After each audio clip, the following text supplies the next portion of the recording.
we were saying before that, Howard obviously does this professionally, and his expectations of his green room in preparation are very high. So Jeremy said it's true. We brought him M&Ms, but someone forgot to take the green ones out. So that was a huge episode. So we've cleared that up, thankfully.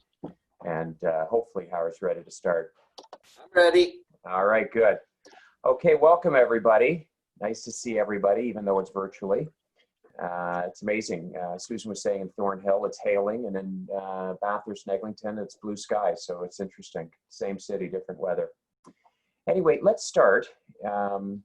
It's funny. I have a game I play with myself, see if I can remember where I interviewed each person. So Howard, I think it was the second floor boardroom at head office, if I'm correct. Yeah, it was June 21 years. It's about 21 years ago. That's incredible. Yeah, it's pretty crazy. It is. It's amazing how time flies. So, Howard and I go back a long way. I remember my sister Shauna said to me probably about 25 years ago, it's amazing. You meet someone like Howard, you cannot meet a nicer person. And she's a great judge of character and someone who I admire a lot. And Howard's never disappointed. He is exactly that, just a great human being. He's a great salesperson, but as a person, he's just a tremendous, tremendous friend and a tremendous salesperson, a tremendous human being. So very happy to have you here, Howard. And thanks for agreeing to participate. The real message today is, most of us, actually, I don't think I can include myself. Most of us have come from different industries. I worked retail for a little bit, so I don't think that could be considered. But most of us have come from different industries, and it's amazing how we make the transition from one industry to another. And real estate has its own challenges and its own opportunities. Tell us a little bit, Howard, what industry you're coming from and how you transition that into real estate. So I had a pretty checkered and diverse past. I started MBA York 82, advertising. It was common to switch jobs, quickly. So 3 jobs in 6 years. Men's clothing. This was an entrepreneurial thing. 4 years. One after another of different types of businesses, which actually bring a lot of good experience to real estate. Like, you don't think about it, but there's a lot of similar skills. The most important one being listening, probably. I remember you had brought a concept to Toronto. I remember it was a men's line. It was called Jeep, based on the car companies going back many years ago. So tell us a little bit about that. I'm seeing people on the call who are also transitioning from different industries. Stephen from clothing, Stephen Bianco, and other people. Expand a little bit on that in terms of listening. Okay, so I spent. I'll go literally job by job. So advertising, your ability to proofread, because it's so important that a price not be wrong. It's no different than reviewing an article, like an agreement of purchase and sale. You got to go into it with the thinking there's mistakes in here, and learn tricks. Read it backwards to forwards if the wording's tricky, to check for spelling. Men's clothing. You would say, what does that have to do with real estate? The answer could be nothing, or you could say, well, wait a minute. It's a sense of style. It's a sense of color, and it could be, men's clothing today and colors of paint tomorrow, and just noticing things. Mm-hmm. Howard, one thing, it's interesting because I see my father, Harvey, and Elise are on the call, and Harvey always says, just in terms of listening, is, God gave us 2 ears and 1 mouth. We should do twice the amount of listening than talking. And it's true. With talking, you can't learn. With listening, you can learn, and specifically learning from your clients as to what they're looking for. Years ago, I was at a conference in the US, and I remember someone was saying, well, that's the end of public open houses. This is way before, going through situations that we're going through now. We're talking, multiple decades ago. And I remember Howard was sitting on one of Elise's listings on Old Forest Hill Road. And one of her clients bought the property as a tear down to build his dream home, and then decided to sell it. and Howard was sitting on that open house. Howard, tell us a little bit about the client that you met and the business that came from that public open house. Oh my God, this is a great story. Elise actually owed me a favor because we both had listings at 33 Delisle. So I showed hers because all her staff was busy one day. And I said, you know, I'm busy, but I got nothing big going on. You got an open house for me? You know, thanks, Howard, you did me a favor.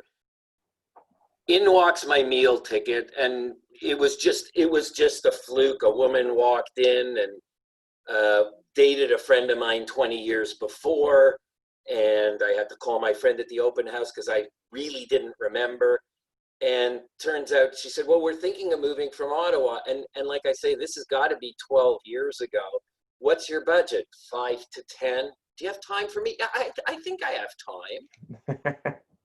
I'm lucky from open houses. Like, I've had a few that have just, wow, you'd have thought for sure somebody like that would have their own agent or blah, blah, blah. But yeah, you know, it's funny, addresses, I've got a memory for addresses for some reason. And from that open house, I remember a few.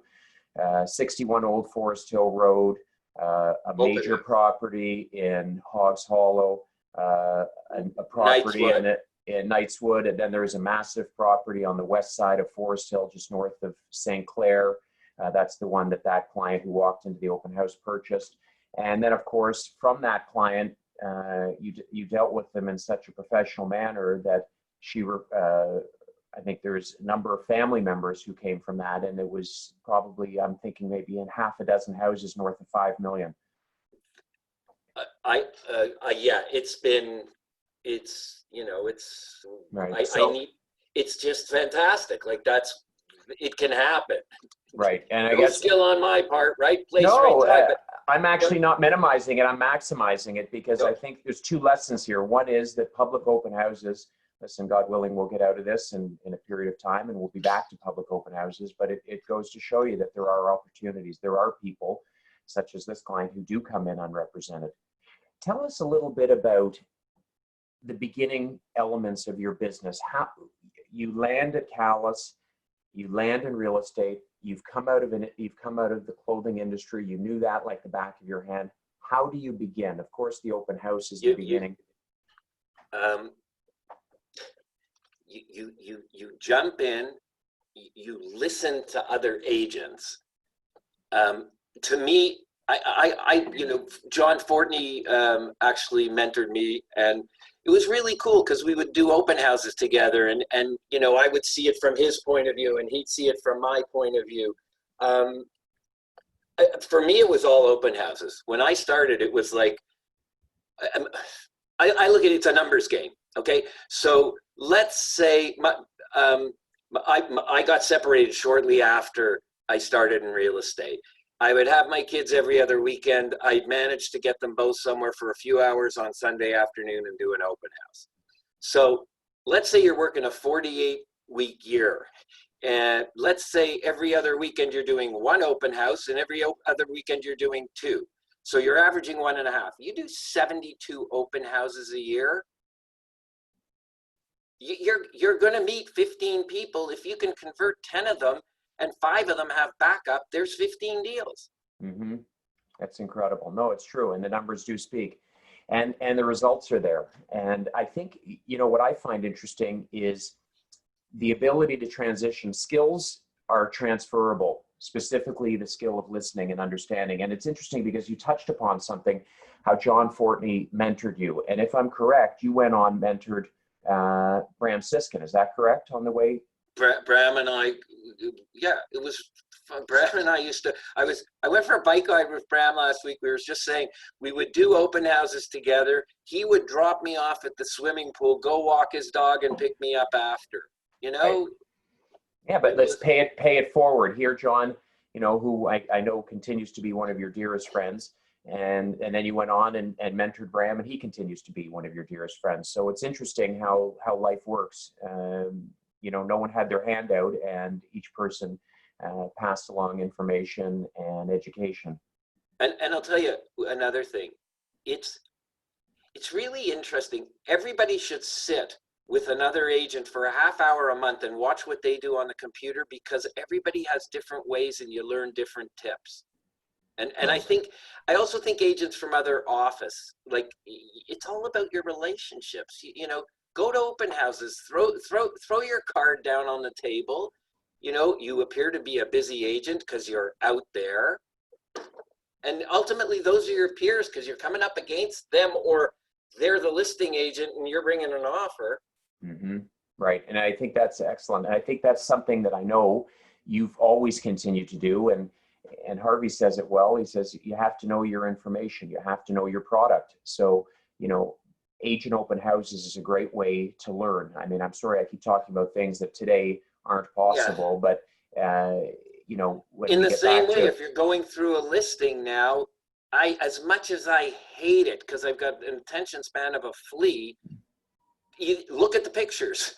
mm-hmm. Like, if you haven't got the ability to sit long enough to watch a video, look at the pictures. Like, Mm-hmm.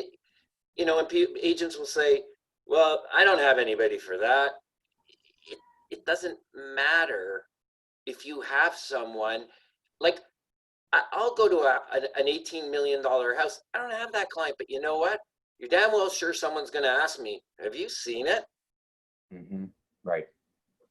And people make decisions as quick as your attention span is. That's as quick as people's patience are. So if someone says to you, oh, tell me a little bit about that property that's, you know, 23 million in the village.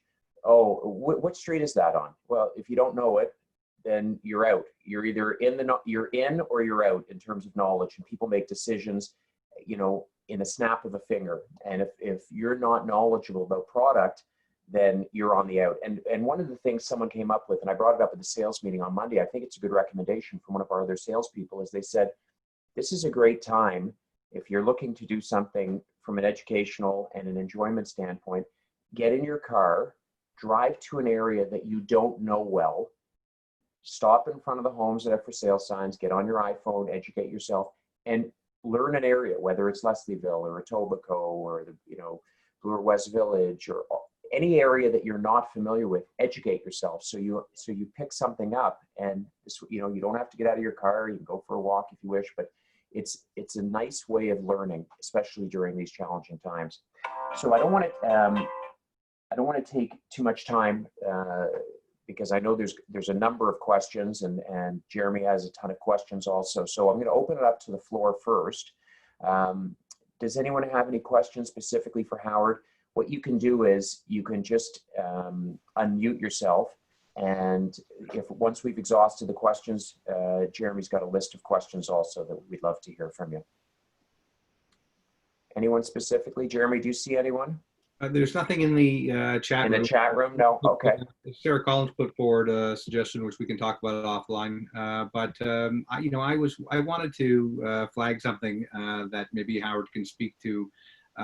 You know, so many times, if you see like positions available, for example, it's always talking about, you know, we want someone with 10, 15 years experience in the specific industry who can come in and can hit the ground running. And whenever I see stuff like that, I always think it's sort of short-sighted, because there are things in industry that may have worked that aren't being applied to a new industry, and someone from an outside can come and bring something new and sort of lift everything up. And I'd be curious specifically, maybe not about the transferable skills, because I know you spoke about that, but I would be interested in specific sales and marketing strategies that worked in a past industry that you were able to successfully apply to your career in real estate. Howard? You know, it's always a question of numbers. The more people you meet, so to me, you're following all the same, you know, ways of marketing yourself. You know, what's your market share? What, you know, how are you going to increase it? It's all about the numbers and just getting out there. Mm-hmm. And one of the things I just wanted to chime in about is that it's, you know, it's like that catch-22. Someone says, well, you know, I'm not going to hire anyone unless they have experience. Well, you can't get experience until you're hired. So what do you do?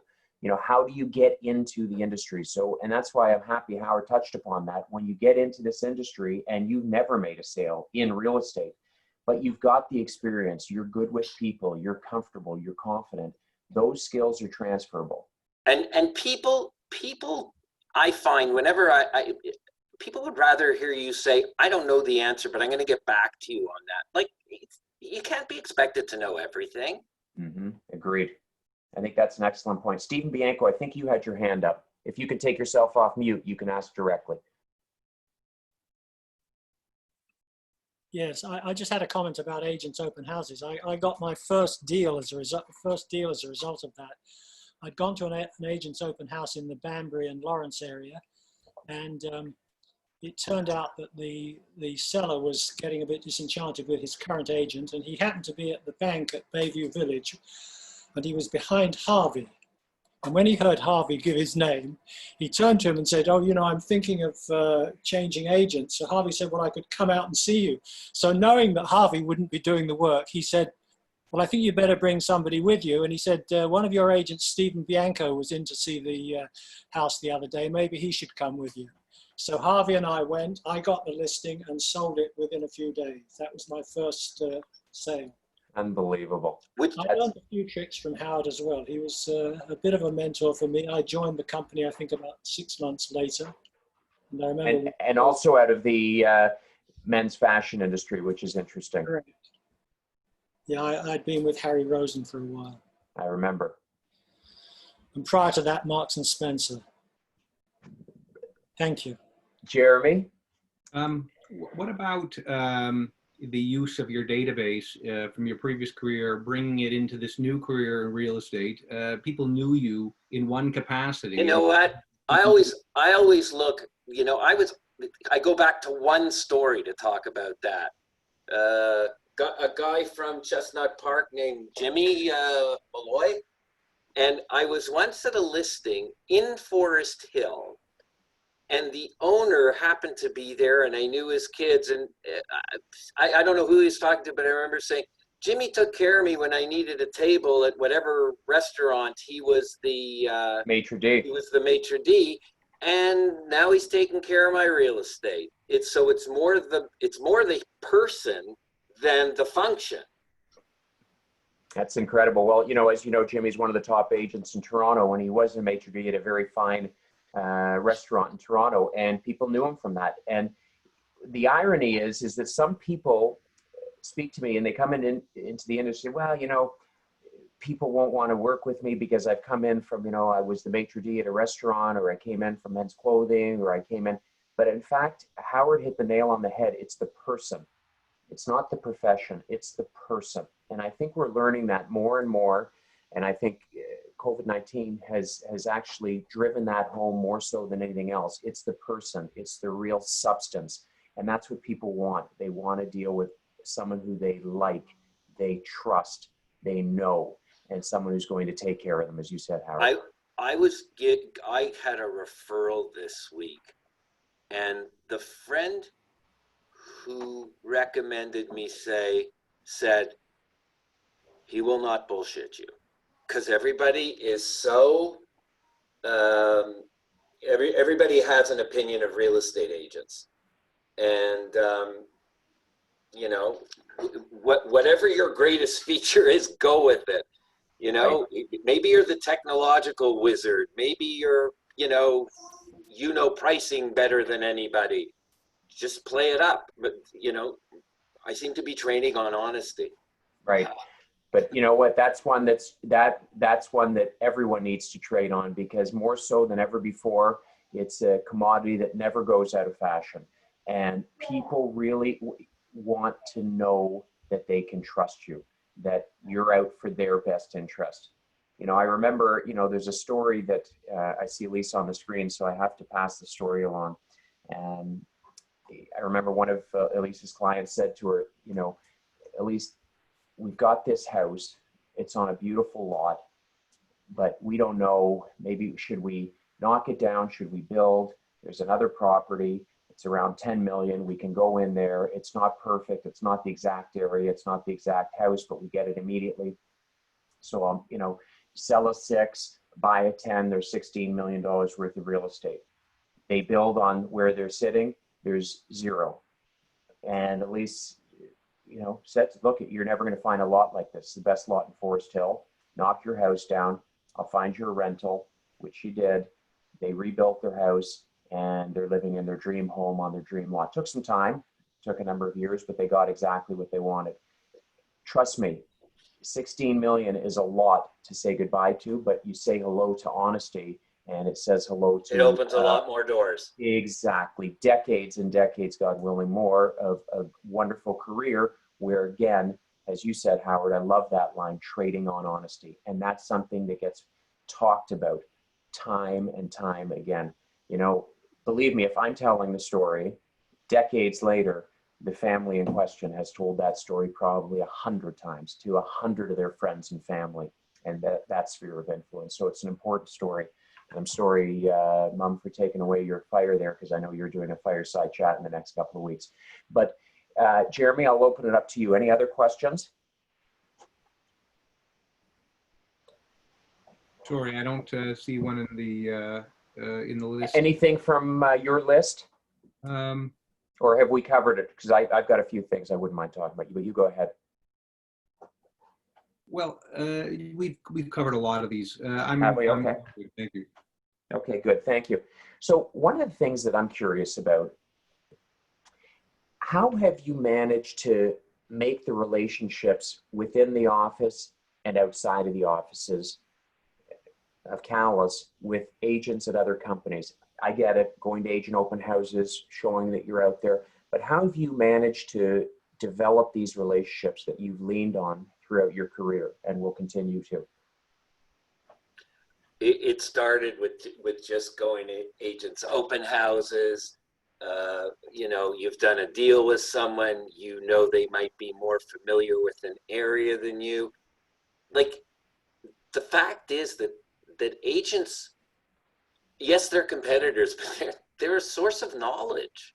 Mm-hmm. Like, and it's always a good idea to let somebody else know what you're looking for, and you never know when it's going to come back to you. Well, I hope you don't mind me telling this story, Howard, but I was on a call last week with Ellen Schwartz, who is literally a hero to many, including myself. She's one of the most impactful people who's ever lived in the city of Toronto. And she was talking about a major challenge that she went through. And she said one of the ways that she got herself out of it was doing kind things for other people. And one of the things she did is she learned how to bake bread. And every Friday she would make 5 and deliver 4 to people who she felt could use it.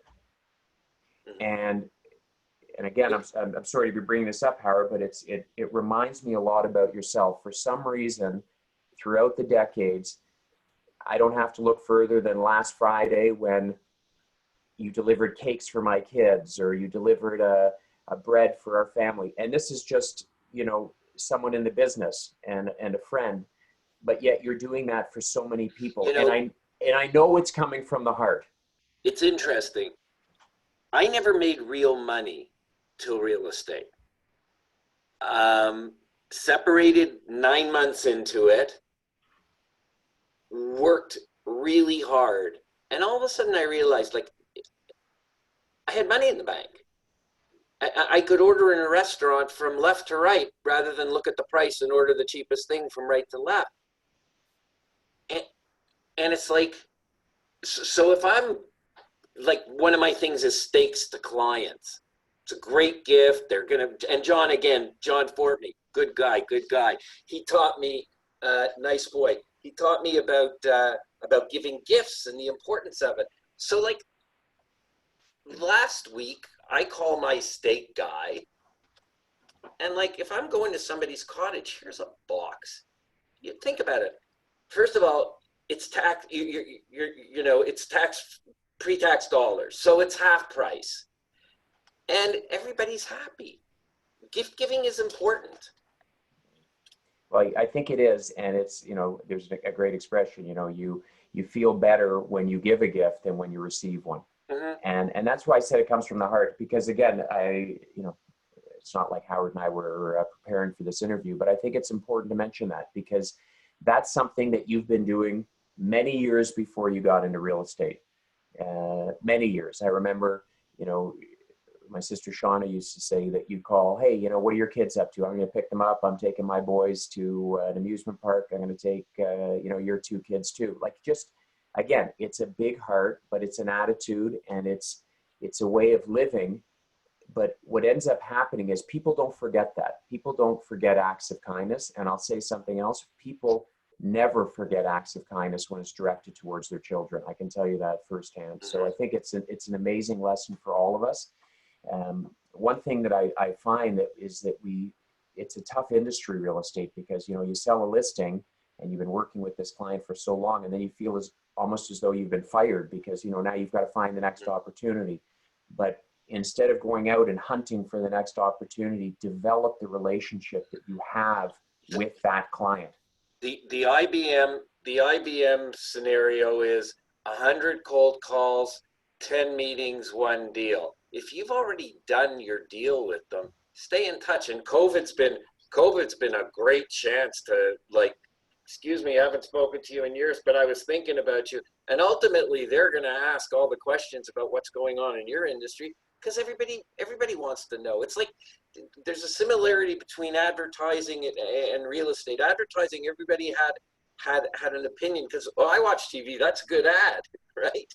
And the same way, I live in a house, I know all about real estate, or they want to know about it. So yeah, yak to them. Right. Let them ask you.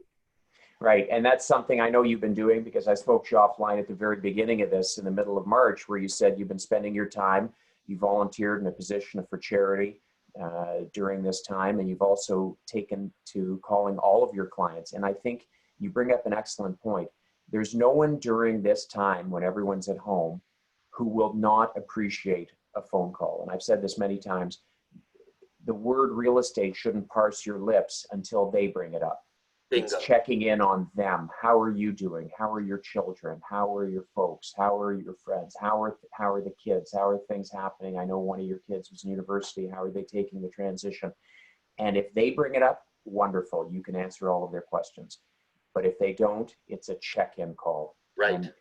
And it's important. I know you've been doing that since mid-March. And how do you set your mind to that? I know we're running out of time, but this is one. How do you set your mind in a goal? Say, hey, you know what? I'm waking up today. I'm going to be in touch with everybody. It's going to take me some time. Do you set it that I'm going to call a certain number of people a day when you're in the car or when you're I say it, and I generally don't do it, is the truth. Right. Not a bad theory. That works, but it gets done. Yeah. I don't know. And like, if somebody tells you, yeah, we're going to call you in August, don't wait till August, a month later, just checking in. I noticed blah, blah, blah, or hey, this sold on your street. Like, it's all about being in touch. Right. And I think what's happened in the last period of time, again, I'll call it, let's say the last 7 to 10 days, and I'm speaking to a lot of brokers south of the border and seeing, they're sort of ahead of us in terms of opening, is that people are talking real estate again. It's not offside to say, hey, how are things going? You're thinking of moving. It's not like it's that first period of time between March 15th, we'll call it April 21st.